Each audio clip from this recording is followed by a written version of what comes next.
I'm going to be talking about email marketing. So email marketing is a hot topic at the moment, particularly during lockdown. You'll probably have noticed that your inbox went insane in the first month of lockdown.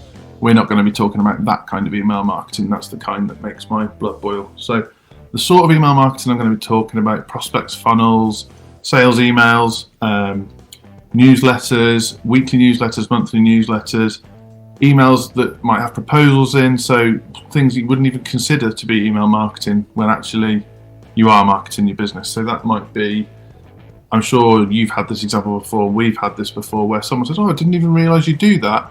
You never want that to happen. So all of your emails can be engineered, can be geared so people know exactly what you do, exactly what your service is, and to make sure you're getting what you want from that relationship, from that communication. We've had some questions come in, so we've picked our top 5 from those. If you've got any questions whilst I'm talking, fire them over. I'm keeping an eye out, and Evie behind the lens is keeping an eye out too.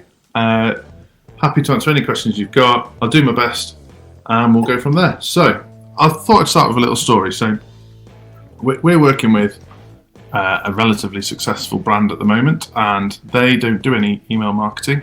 And I asked why, and they said, oh, it's just never really been on our radar. I said, well, how big's your database? Thinking they might say, 200, 300. Oh, we've got 12,000 customers in the last year.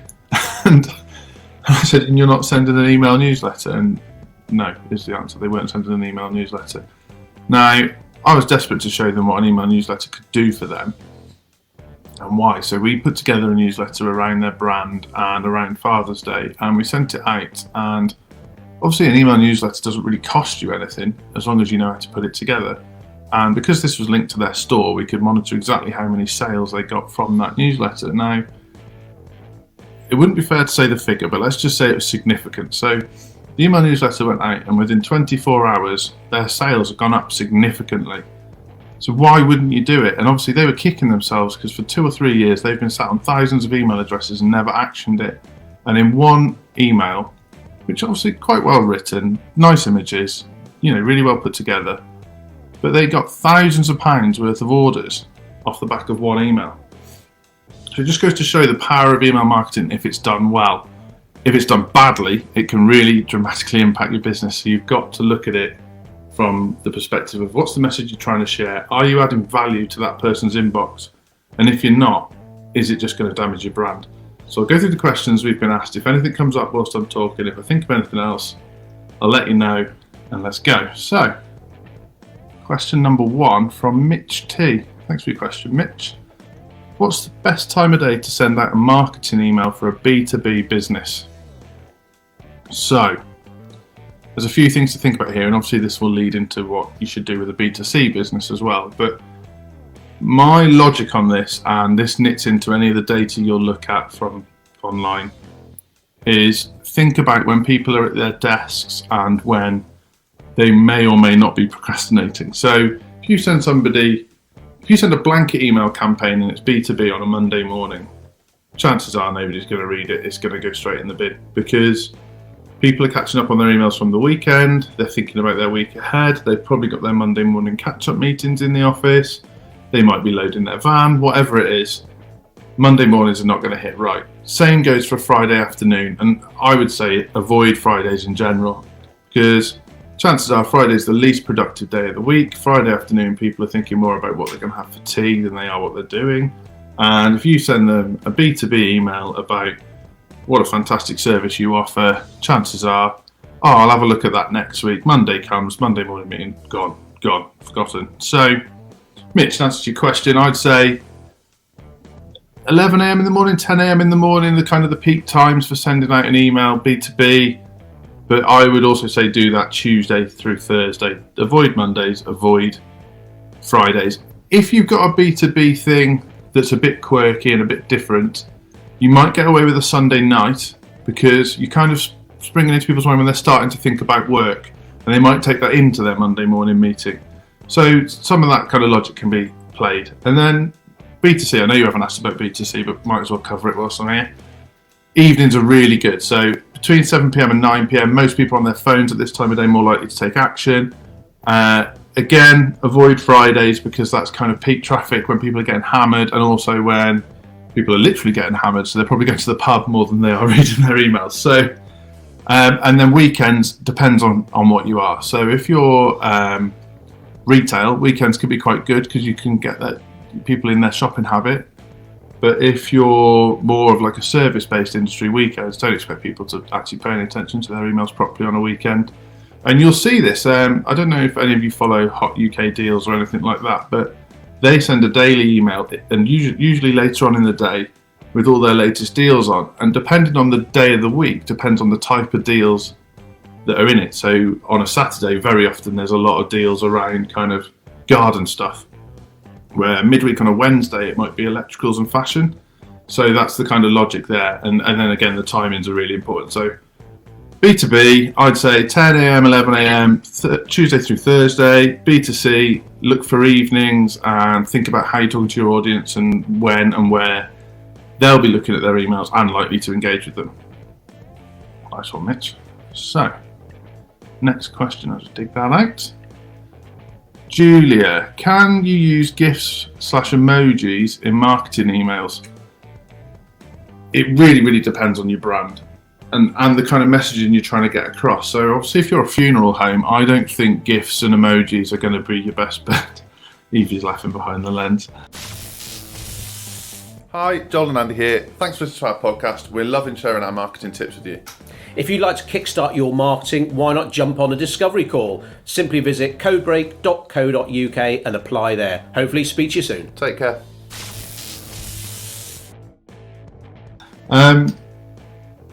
But some of the best things I've seen at the moment are the post-sale email marketing. So Andy's talked about this in videos before, where you may have bought something from someone, but then you didn't realise that there was a product that goes with that, or you didn't realise what else that company sells, and they start to send you little trickle-through emails of how great it is that you're now part of their community. And GIFs and emojis in that environment can work really well because you can create that nostalgia between who your audience is and the things that they like and they relate to. And if you've got that nailed, that can work really well. So I know Andy gets caught with that quite a lot with some of his purchases because they'll hit him with some pop culture from things that he was interested in. I mean, if you send Andy an email with a Star Trek GIF in, you've got him. So anyone out there looking to sell to Andy, that's the way to do it. But equally, well-composed emails, if you're using GIFs in a way that doesn't take away from what you're saying, they can work really well. And equally, you can get away with saying cheekier things in your emails by using an emoji to kind of acknowledge that you're being cheeky. So really think about your audience. If it's B2B, think about who you're talking to, because if you're talking to the director of a company and it's a really serious subject, is a GIF going to be the most appropriate way to kind of garner their attention? But if you're talking to someone interested in car parts and you want to look different from all the other car part manufacturers and suppliers out there, certainly GIFs and emojis could be a way to go. They obviously add personal types, they're eye-catching, they can help people remember you, and most importantly, they can reinforce your brand. So think about it from that perspective. What's your tone of voice? How do you speak? What GIFs relate to your business and your brand? What emojis relate to your business and your brand? What are you trying to say? And if you've got that nailed, they can be a really powerful thing to resonate with people. Certainly, like I say, I've seen some great campaigns, particularly post-sale campaigns where they're trying to sell you something else, where GIFs work really well. There's nothing worse for me though when you receive an unsolicited email and there's a GIF at the top. So if I haven't opted into something and you hammer me with a GIF and I don't find that GIF funny, you've lost me. So you really got to think about your audience and make sure you've got that nailed, as with your copywriting, as with the images in your email. If you're not thinking about the user that's reading it and you're just kind of feeding your own ego, you're probably wasting your time. So, next question. Sarah Fern. Hi Sarah, thanks for the question. We are a B2C business. Our target audience and our customers are between the ages of 18 and 34. When should we be sending out our emails? Think about your audience. So, I fall into that bracket. Just. Evie's laughing again. She falls into that bracket too, and she doesn't like being classed in the same generation as me. So, chances are we're on our phones in the evening, so probably been at work all day, gone home, had dinner, settled down for the evening, watching Netflix, browsing our phone. That's when you're going to hit people in that bracket. So 7 p.m. to 9 p.m. I'd say would be a good time. Any time after 9 p.m, am I going to get my credit card out of my wallet? Do I even know where my wallet is at that time? That's the kind of logic you need to use, and that's probably not the logic you're used to using, because you've tried so hard to draft your email, you've proofed it with your team, you've got to the point of sending it, and you just want to send it and see what response you get. But actually you should send it at a sensible time and then review the results the following day. That would be my advice. So the sort of things that I might buy, probably clothes on the internet. We do some of our online grocery shopping on the internet. I'll buy gadgets or computer games or music. Not so much music anymore, but maybe vinyls. And chances are it'll be between 7 and 9 p.m. So that's how you need to think and how you need to target people. If the person you're targeting for whatever reason works nights, you would change your targeting on that basis. Or if the person is most likely to be reading their emails at work, you would change your targeting. But I think things have progressed now, and most people have email on their phone, and you've got to think about when they're going to be looking at their phone heavily. So 7 to 9 p.m. is a good bet on that one. Oof, that's a long answer. Right. Next one. Darren. Hi Darren. How can you personalize an email receipt confirmation email to make it memorable and fun?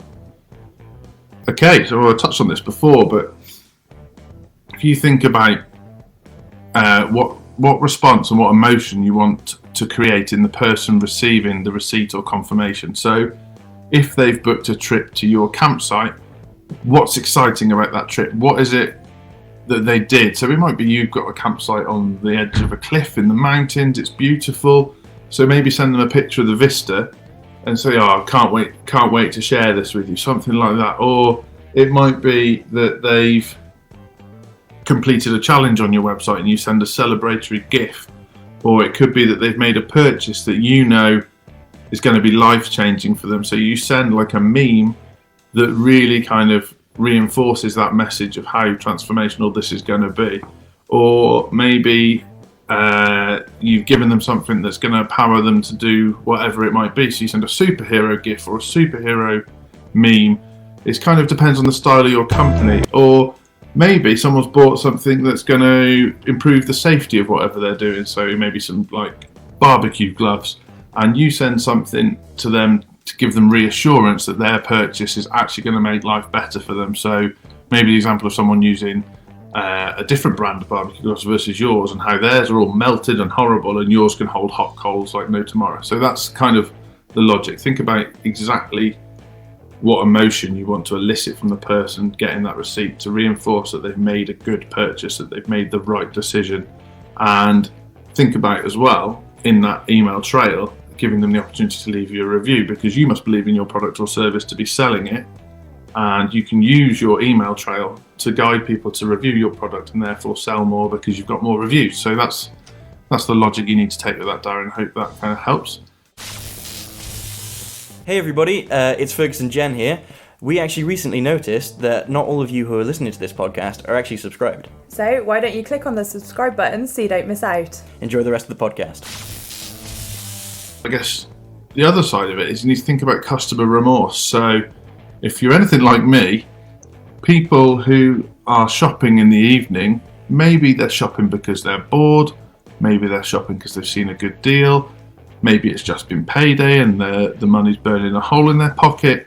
You need to make sure that between order and dispatch, they're not cancelling that order. And that's something that a lot of e-commerce businesses have to contend with. So you look at that and you say, right, what do we do here to reinforce their purchase and make them feel confident about what they've just done?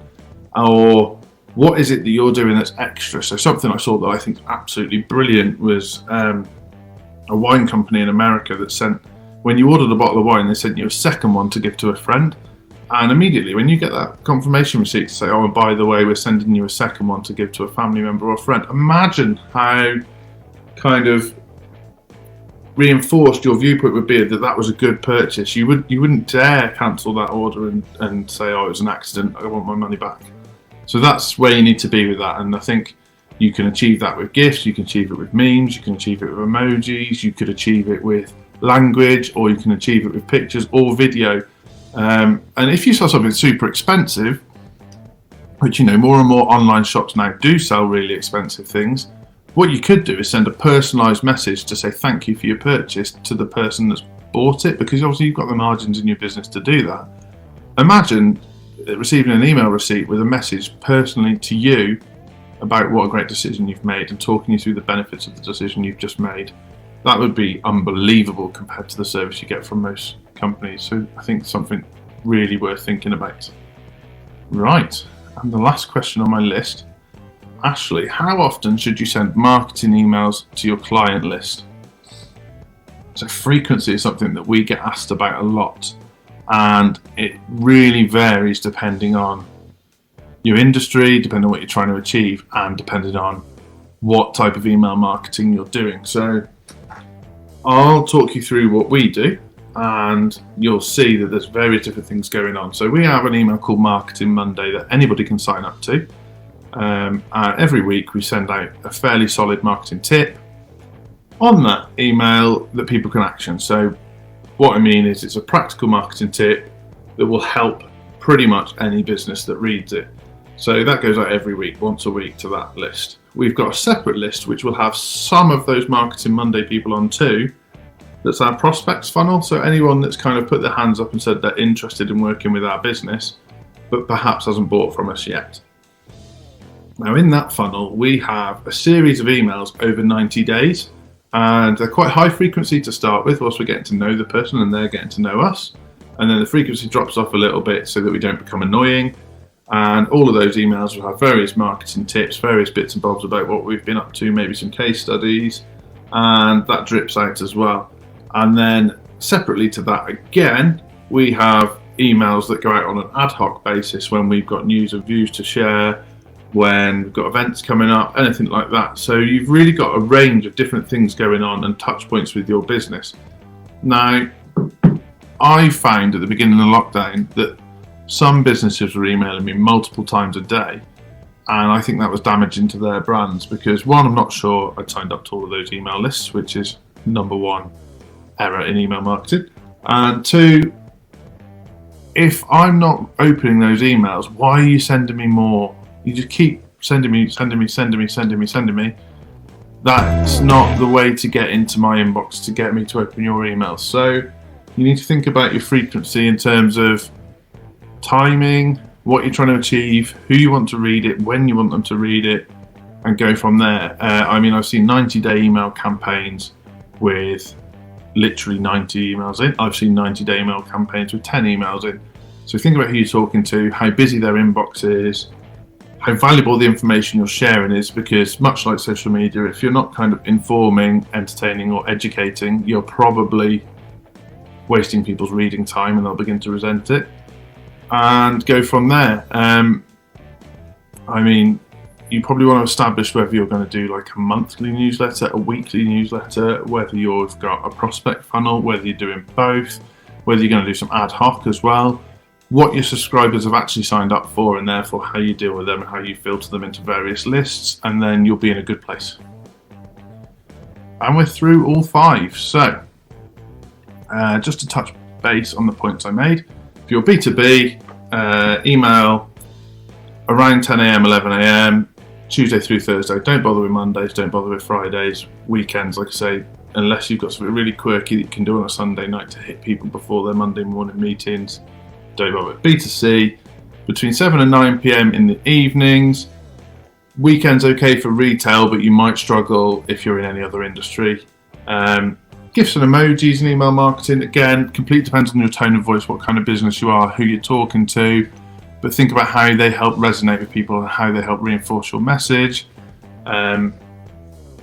Targeting younger people, B2C, again, they're going to be on in the evenings. That's the best time to get in their inbox. Have a think about what kind of emails they would expect and what you can do that would be different to how you would if it was an older audience. Receipt confirmations. Just think about how you can make people feel good about their purchase, or how they can feel good about their booking, or how they can feel good about their inquiry, and so they don't get that kind of buyer's remorse. And if you could do that, you've really mastered it, because chances are you'll get sale after sale after sale because you're creating a relationship with people. And then frequency completely depends on what you're trying to achieve and who you're talking to. So, like I say, there's some people who have 20 emails across a 90-day period. There's some people who have 90 across a 90-day period. If you can provide value and entertainment and information into people's inboxes, they won't resent you for it. So, I think we've covered a lot of ground there. Hopefully that was useful. And if you'd like to ask me any questions, talk to me about email marketing, happy to host you on a discovery call. Hop on our website and book that in. And I'll catch you again for a Facebook Live. It's Andy next week. Take care, everyone. All right, bye now.